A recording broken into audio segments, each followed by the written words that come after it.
Of course you know what drowning looks like. You've seen it in movies and on television enough times now. I am sure that you would recognize it immediately. Wouldn't you? Let's find out on this episode of One for the Road.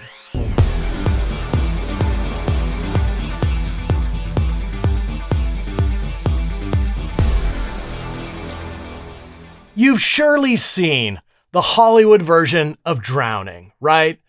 Hands up in the air, struggling, gasping for air, calling out for help. Help me! Help! I'm drowning! Thrashing and splashing against the water. This picture is dramatic and it makes for some good storytelling. However, it does drowning victims an injustice because it puts an image in our head that is almost entirely fictional.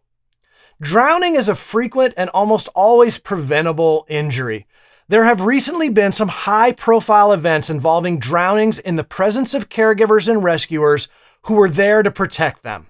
And I feel like one of the major contributing factors to these incidents might be the fact that drowning, real drowning, is often silent and surprisingly calm-looking.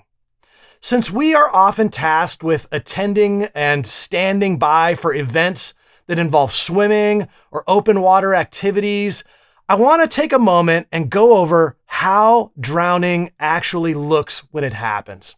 When people actually drown, they often take on a very upright body position in the water, with their mouth just above the surface of the water. They often don't kick, and they will rarely ever call out for help or lift a limb out of the water.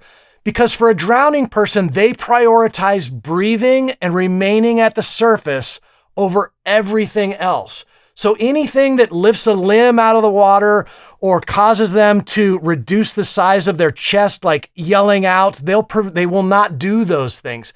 They may rhythmically bob up and down at the surface a couple times. They may appear to be climbing a ladder underwater before they slip below the surface and they're gone. If you're not watching carefully or you don't know what to look for, drowning can happen right in front of you and you might not even know it until it's too late. So if you're tasked with protecting or observing swimmers or covering a standby at an event that involves in-water activities, please be on the lookout for that upright, non-swimming person, that fatigued individual who's not waving or calling out because they may be the person that's in need of immediate assistance. I hope you find that helpful, and I appreciate you watching. I'm Steve Whitehead, and that is One for the Road.